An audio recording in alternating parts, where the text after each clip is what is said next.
The serpent of love is out to get you.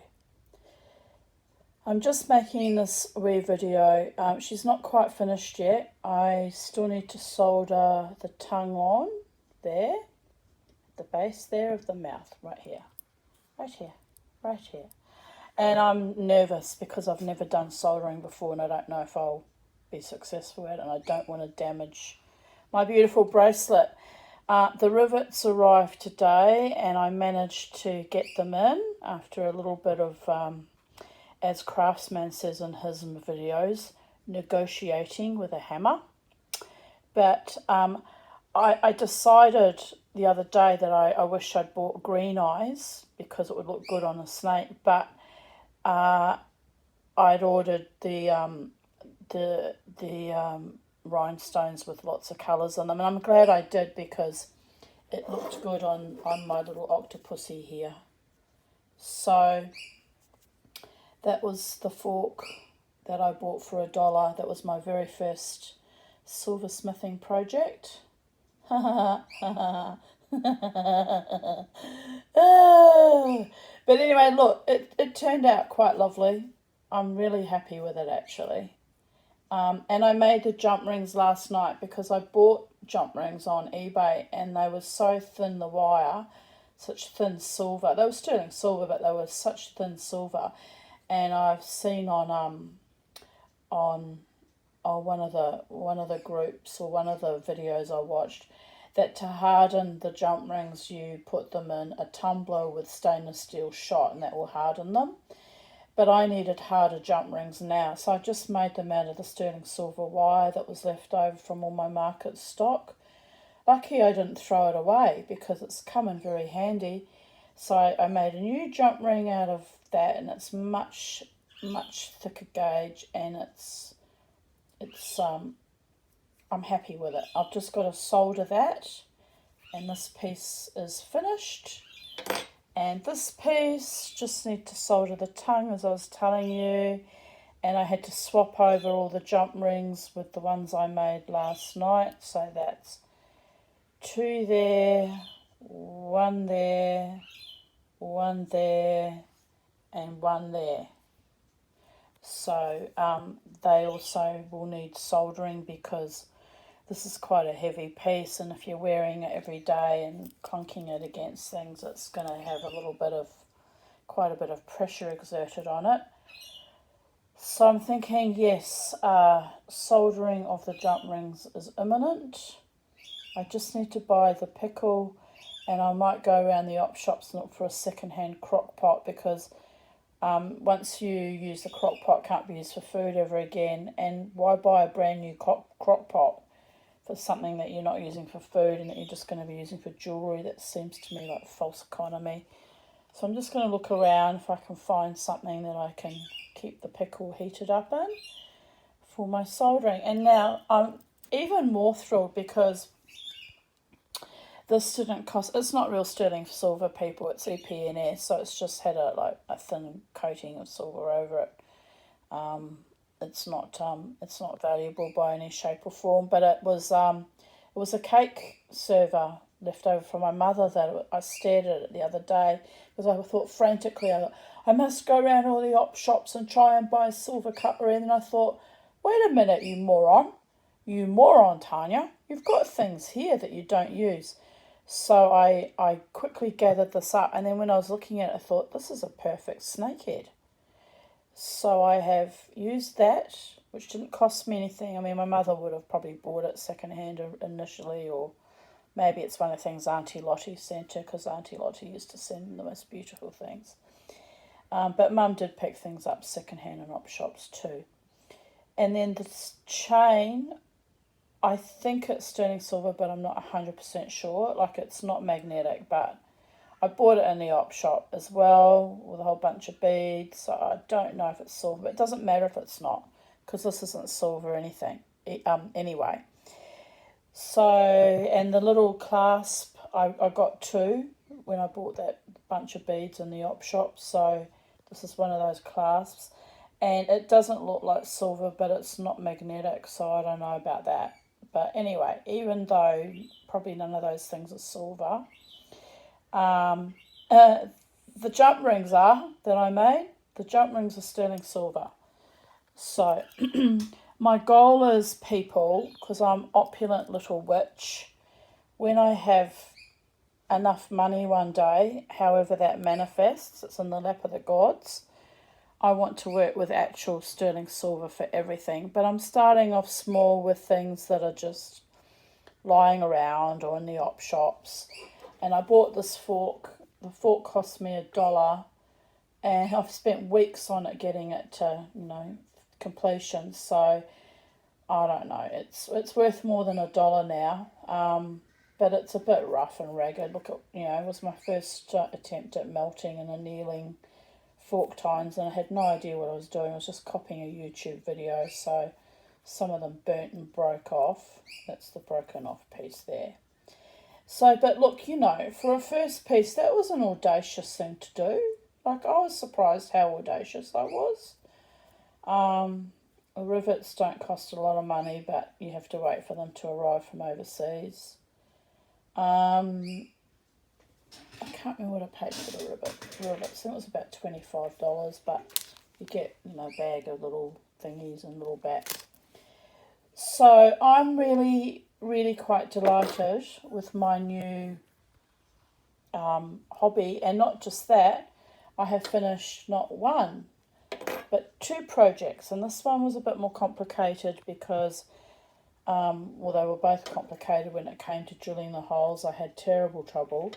So a lady on the Bling group says to buy titanium drill bits, which I will have to do, because what I had to do was I had to start with really small drill bit, a really teeny tiny jeweler's drill bit, and then work my way up. And I was just lucky because I was going to make the holes even bigger, and I'm glad I didn't because they're the perfect size.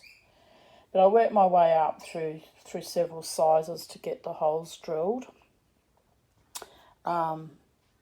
This one I didn't because it just needed to be, a hole big enough to fit the jump ring. But yeah, for the eyes, it was a bit stressful yesterday. I spent quite a few hours telling myself that I'm an idiot. What am I doing? I'm not good at anything. I'm useless. All the old trauma messages from my family came to play, and I had to fight through it and go, fuck you, I do what I want, whatever, and I can actually do things. If I'm kind to myself and don't tell myself, and don't let other people tell me that I'm useless and worthless and stupid and ugly and, taking up space on this planet. And I can thank my last surgery for that, like nearly dying and people being so extremely cruel in the hospital. Doctors, actually. And the last doctor, the skin doctor, that was just fucking vile. Sorry, but I'm not over it. Leaning into me with his thigh, being just completely creepy and demanding I spend $500 on skin treatments when I don't have $1 to freaking live on for food. How dare he? The pig ignorance of it. However, that asshole of a man, yes, I'm swearing, people, this is the real me, I can probably go and kick him in the balls and then shake his hand, because he made me so angry, and that reinforcement and a validation and sexual creepiness that went with it made me realise I have to start fighting for myself and finding a way to monetize my talents, because I'm going nowhere fast except being at the mercy of the most vile, disgusting, creepy bloody men that are out in society, and they're everywhere. And they're doctors and lawyers, and anyway, the list goes on and on. People down the pub, people down the casino, ex-boyfriends, ex-lovers. I have to focus on the few lovely men that I have in my life. Otherwise, I just want to kill myself over and over and over again. And for what? For some disgusting, unworthy vermin that crawl upon this planet worse than snakes? No. We're going to cleave ourselves to this mortal coil for however many months or years I have left, and we're going to create and we're going to enjoy life, and the rest of it is fucking bollocks. And also, I unfriended a gentleman today, a Jewish gentleman, an academic, who I I liked being on his page. He actually added me as a friend initially, and I'm quite convinced he's one of Pam Hop's spies. I really am. Every time I write something kind and supportive to him, he lashes out at me in private message and tells me that he's removing my comments. So I said, that's fine. I don't accept your subtle version of abuse. I am unfriending you. I don't have time to waste on fucking idiots, especially when people mistake my kindness and subvert it into something ugly. Like, fuck that shit. My kindness is not to be mistaken for weakness. You know? You do something supportive and lovely to someone and they just shit all over you like a giant bag of manure. So I said to this man, I'm going to unfriend him, but I bear him no ill will and I hope he gets better soon. He's in hospital having kidney stones operated on. So I realise he's fragile and vulnerable at the moment, as any human being is in the hospital system. And I actually wrote about how fucking vile they were at the PA hospital. And he's taken that and run with that to me being bloody inappropriate or boundaryless, I suppose. Well, he's wrong. I am merely being human and supportive of another human being. And I don't even know him in real life. Like, he actually means nothing to me in the broad scheme of things. He's just some Facebook friend that I enjoyed watching his creativity with his art, his craft work, which he book binds, and his we had the same interest because he's a professor of fucking, I don't know, is he really? Is he just another Facebook fraud? There's so many fake people online and in the real world. It makes your stomach turn. But anyway, he claims to be a professor of ancient Sumerian languages and anyway, I just thought he was interesting. But anyway, another friend bites the dust. I don't need to be interested by people who are false and malevolent. I just don't. It just makes my stomach crawl.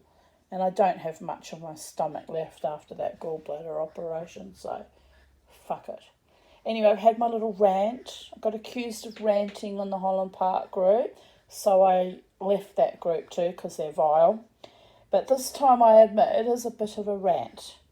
But you know, I sit alone in my little wannabe studio now. I'm calling my flights of grandiosity. I'm calling my little third bedroom that's loaded up with books and photographs and stuff. I'm calling it my studio because I keep all my jewellery bits in here. It's actually Charlie's bedroom. It's Charlie's bedroom. But anyway, I'm now calling what I used to call the back bedroom of the studio. Because look at it, it's become a workshop studio, something, so much clutter, a mess. Oh dear goddess, I have to pull myself together and tidy everything up. But not today. Today I'm going to be gentle with myself because I've had a few awful human interactions. And so my nerves are a bit wibbly wobbly, a bit squidgy, a bit malleable and a bit shattered. So life goes on. But anyway, here we are. The Tanya making spiritual gold out of shit, out of old forks nobody wanted. And I'm going to continue on that journey because it's fun. I enjoyed it. It's a lot more work than making, crystal necklaces and crystal earrings, and that's a hell of a lot more work because you're actually doing actual, metalworking. Drilling holes in metal was not an easy task, but I did those. I'm thinking I might like to hang a little pearl off those because they look like little shells, even though they were fluted teaspoons. So yes, they're the next thing I have to finish off. I could just hammer a little rivet in it, but no, they call out to have pearls. I don't know how I'm going to attach the pearls. I'll think about that one. This is the bits of silver chain left, or silver looking chain. I don't know if it's real silver really. But it was a lovely thick chain. Oh my goodness.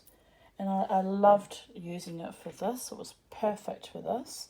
Do you see how the gods put everything to motion a few months ago?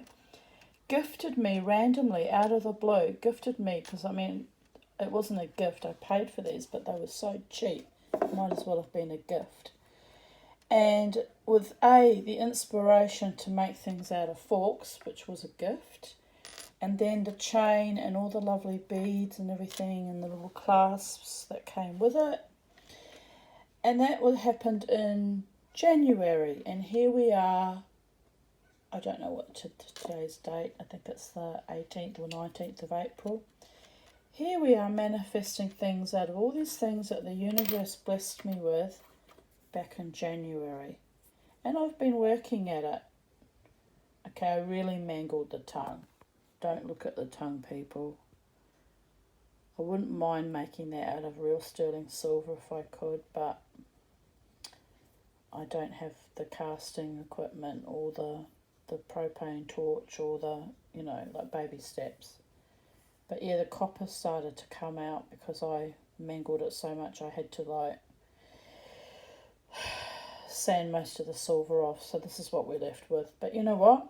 Sulfate of liver of sulfate, I think. I'll try and get it to turn a nice green colour, and that will really add to my snaky if I can get this to look green. A green tongue poking out. I love it. It's an idea anyway. But yes, these little bits I had to pull off because I had too much length on the bracelet. So these little bits need to be soldered and put back on here, and it can get reused for another thing. Maybe hang these off. Could, maybe, if I wanted to, but no. Anyway, that's my video. 20 minutes of talking about jewellery and ranting.